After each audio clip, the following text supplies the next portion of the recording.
Wow, ang sarap naman. Hoy, teka lang bago tayo mapunta diyan sa ligo na part. Dito na muna, eto yung totoong sarap mga bi. Alam nyo ba yun?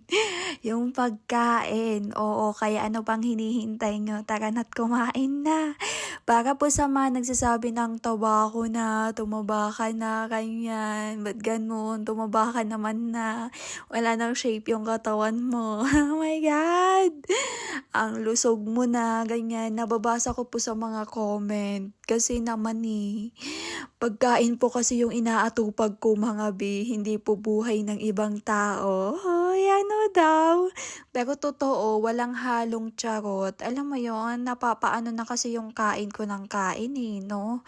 Hindi ko na mabilang kung nakakailang kain ako sa isang araw. Kasi naman ang daming pagkain. Tsaka ang sarap din kasi, ayan, nagluto na naman sila. Ano yan, yung maasim. Parang siya lang, charot. Ang sarap ng ulam mga bi, kaya sinong hindi mapapakain ng marami dyan. Sabaw pa lang, ulam na talaga. Kaya pagpasensyahan nyo na po kung ako'y tumataba na. Kasi pagkain po talaga yung inuuna ko mga bi, hindi buhay mo. Hindi buhay ng ibang tao, 'di ba? Bale napapabayaan ko na nga po yung sarili ko dito, pero ang mahalaga hindi ko napapabayaan yung pagkain ko. Pero yung sa sarili ko po, yung sa mukha ko'y pabayang-pabaya na bi. Pero yung bunganga ko, hindi ko po napapabayaan yan. Kasi naman kain ng kain. Oh my God, ang sarap. Crispy pata. Paano ako makakapag-diet niyan? Tapos ang ano pa, alam mo yun, mamantika, 'di ba? Kaya wala na tayong magagawa mga bi. Pero huwag kayong mag-alala kasi may-maintain ko pa rin naman po yung katawan ko. Hoy! May-maintain mo sa lagay na yan. Kasi sa totoo lang, ayoko din naman po talagang tumaba. Pero ang sarap lang naman po kasing kumain. Lalo nandito ako sa bahay. Kaya yun, minsan hindi ko na nga po napipigilan yung sarili ko. Kasi naman hindi yung pinipigilan no? Pero pangako, ayoko po talagang tumaba. Simula noon hanggang ngayon ay walang nabago doon.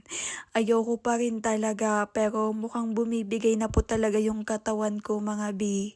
Pag naka-t-shirt nga po ako, hindi naman po gaanong halata na tumaba na ako. Pero pag ako'y nagsando, or pag ako nagsuot ng mga sexy, hoy, anong sexy? Or kapag ako'y nagbikini, abay talagang kitang-kita sa katawan ko na wala ng shape yung katawan ko, bi. May shape naman, pero hindi na alam mo yun, patayo na lang. Kasi naman ang sarap talagang kumain, kaya tignan nyo yung braso ko, ang taba-taba na din. Pero ayoko talagang tumaba, kaya hayaan nyo sa susunod, titigilan ko na. Uy, ano ba?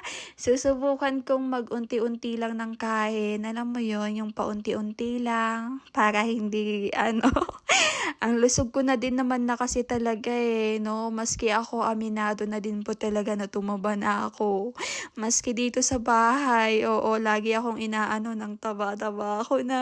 Oh my God, kain daw kasi ako ng kain, tapos wala pa akong ginagawa. Alam mo yon, walang exercise, tapos nakahiga lang, kakain, tutulog, ganun lang, di ba? Sarap buhay mga bi. Kaya sinong hindi tataba dun? Oh my God, parang gusto ko na tuloy magpapayat. Sa tingin nyo, papapayat na ba ako?